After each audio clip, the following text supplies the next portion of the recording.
I know we were facing a 6-week abortion ban. And let's just put it this way. This is a total ban because it's 6 gestational weeks, which means, what, 2 weeks late for your period? 2 weeks late. Yeah, 2 weeks late for your period. And I know not a single story of somebody knowing they're pregnant that early. Not a single one. Most of the time it's 4 weeks-ish. And especially if you have irregular periods, then you're just screwed. You're screwed. Right. So basically what happened, the bill was voted on yesterday, passed. In the House, the Florida House. It was passed through the Senate last week. Last week, yes. So the final vote was yesterday in the House, and the bill passed.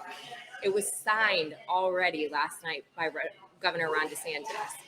The irony in that, we thought he was on a book tour. Yeah, we thought he was on a book tour. At least that was his excuse when he wasn't in Fort Lauderdale, as it was underwater this week. So Ron just finds the time for the things that he wants. That's right.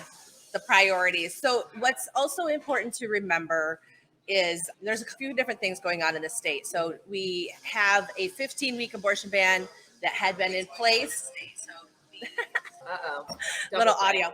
So we had the 15-week abortion ban that's currently being tested, okay? We had an increase in 2022 in the number of abortions that were performed in the state of Florida because Florida has become the place that other southern states, folks who need an abortion, have been coming here. So it was actually about 3,000 more abortions performed in 2022 than 2021.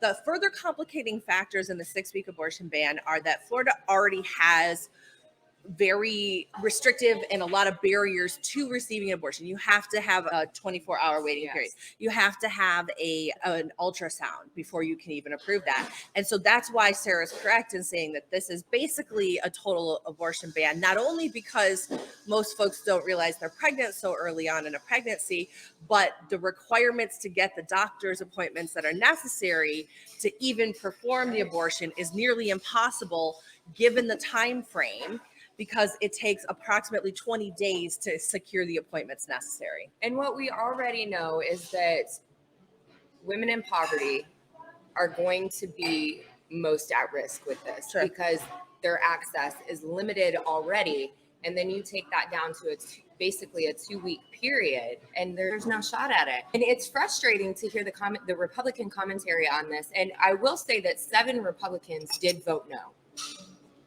So good for you. Good for them.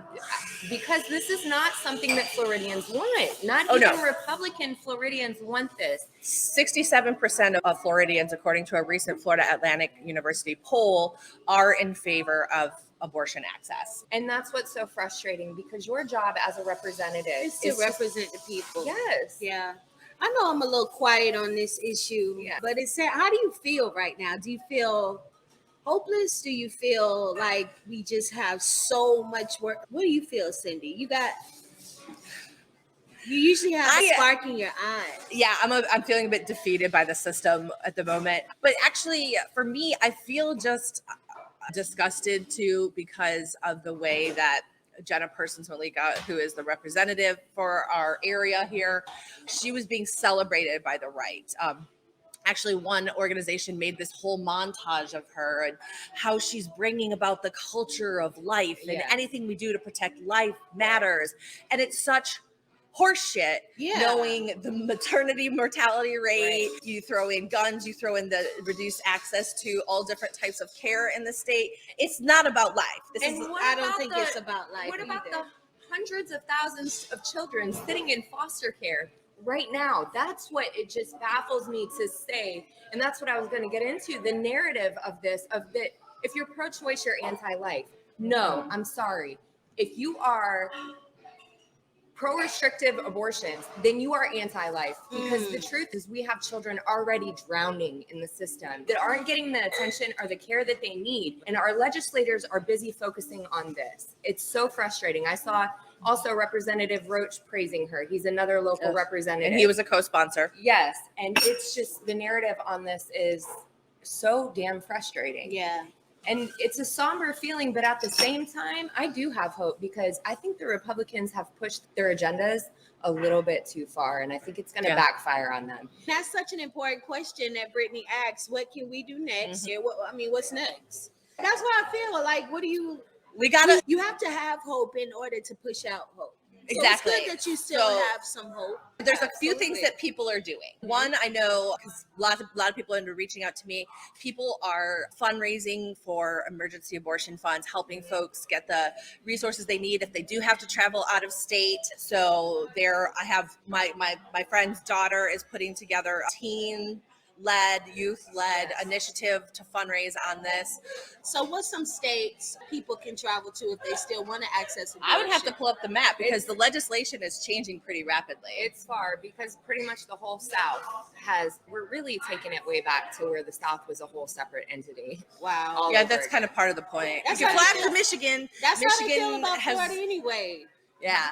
Michigan That's has how- really worked to preserve their reproductive freedom under Governor Gretchen Whitmer. They just passed some major legislation to roll back their ban that had been on the books since the 1800s. So that's one thing that you can do to help people immediately. The next step, because obviously this advocacy has not been working because our representatives actually don't care. So it doesn't matter how many rallies we hold outside Jenna Person's office. She was going to vote for this because this is part of her very flawed belief system.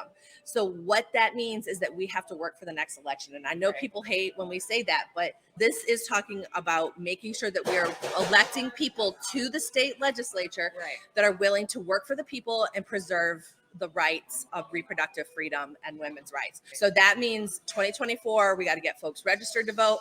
We have to help Howard Sapp, who's running against Jenna Persons Malika.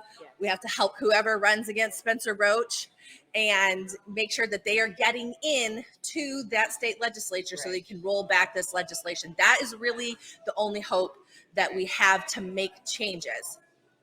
Yeah. But we can't lose hope. The thing is, this is still being litigated as well. So we could see the 15-week ban not go through. Now, I'm not trying to instill hope that shouldn't be there. That may not work, but that is still a possibility. These bans could get rolled back through litigation. It's true. And there will be plenty of legal challenges that come up against the new law as well.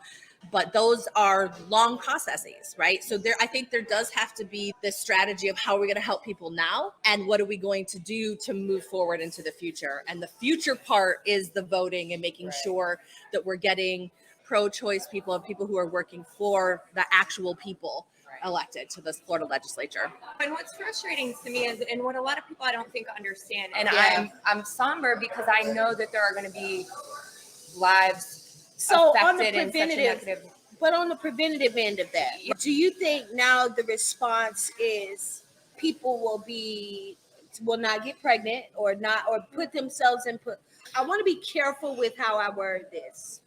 Do you think that this legislation now alters the mindset of everyday people and how they may interact? No, because despite the narrative, this isn't an issue of a lack of responsibility. In a lot of cases, this is an issue of a lack of resources. So when we're already stripping funding from organizations like Planned Parenthood, who offer resources to people that don't have access to them,